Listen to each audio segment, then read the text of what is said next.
PWD card discounts, pabigat sa mga restaurant at Grab. Dad, alam mo ba na nagiging problema ngayon daw ang mga PWD card sa mga restaurant at Grab? Ang sinasabi kasi ng mga restaurant at mga Grab driver ay ayaw daw nila kumuha ng mga kliyente na may PWD card kasi nababawasan daw sa kanila ang kita na to. Katulad sa mga Grab driver, may choice actually sila. Ang nagrereklamo daw mga PWD at yung mga senior daw kasi pag nagbabook daw sila sa Grab, hindi daw sila nakabook ng Grab. At nag-admit daw yung mga head ng mga Grab driver na ayaw daw nila makakuha ng kliyente na may PWD discount kasi sila daw ang sumasalo ng discount na to. Hindi daw ang Grab, hindi daw ang gobyerno, kundi nababawasan ang kita nila. Sa similar na trabaho, sa isang similar na ruta, mas malaki pa ang kita nila at wala pang nababawasan sa kanila. At yung mga restaurant daw nainis kasi marami rin daw mga fake PWD card at nababawasan rin ang kita nila dito. And nagreklamo na nga sila sa gobyerno na dapat may mas marami mga rules daw para sa PWD card para mas secure ang PWD card na hindi ito mapekehan. Pero ang problema, ang DOJ naman nagsabi daw na wala nang kailangan na valid ID kasi ang PWD card basta pinakita yan, may discount dapat yan. Pero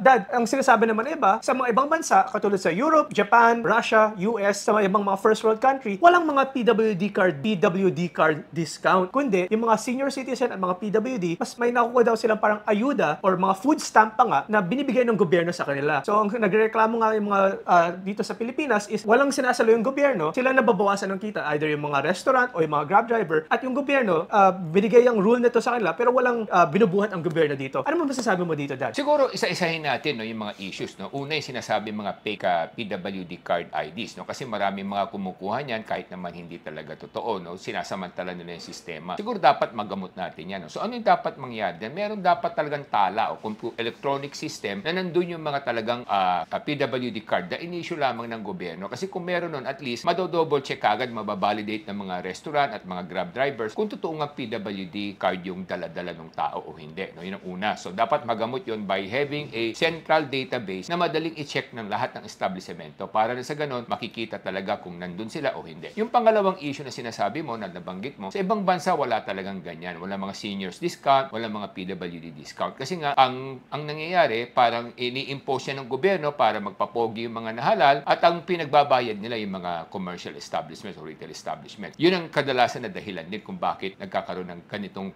klaseng friction o pagtatalo o pag hindi pagkakaunawaan. Pero siyempre, tingnan din natin. Siguro yung mga talagang PWD na may PWD na talagang may kakulangan o may kapos sa buhay, siguro dapat i-classify natin sila. At sila yung dapat natin bigyan ng discount. Yung naman mga may kaya na at may kakayahan, siguro dapat wag na natin silang bigyan ng discount because kung may kakayahan ka naman, wag mo nang pahirapan pa yung sistema rin. So, kumbaga mahiya rin tayo sa sarili natin. If we can afford it, why do we have to penalize others, di ba? Yung mga talagang walang kakayanan at walang kabuhayan na maayos o talagang kulang na kinikita nila dahil may PWD sila, dapat bigyan ng discount. So, dapat sa gobyerno meron din classification to, para na sa ganun, hindi rin makawawa yung mga nagre-reklamo na Grab o mga establishmento. Pangatlo, tingnan din natin, kung sinasabi natin meron talagang discount na ibibigay sa mga PWDs, sinong sasalo nito? Dapat ang gobyerno should also take the cadges. Dapat ang gobyerno managot din dito. Kasi nga, hindi naman din patas kung pasasagot mo sa mga establishmento, sa mga Grab driver, yung PWD discount. Dapat sagutin niya nung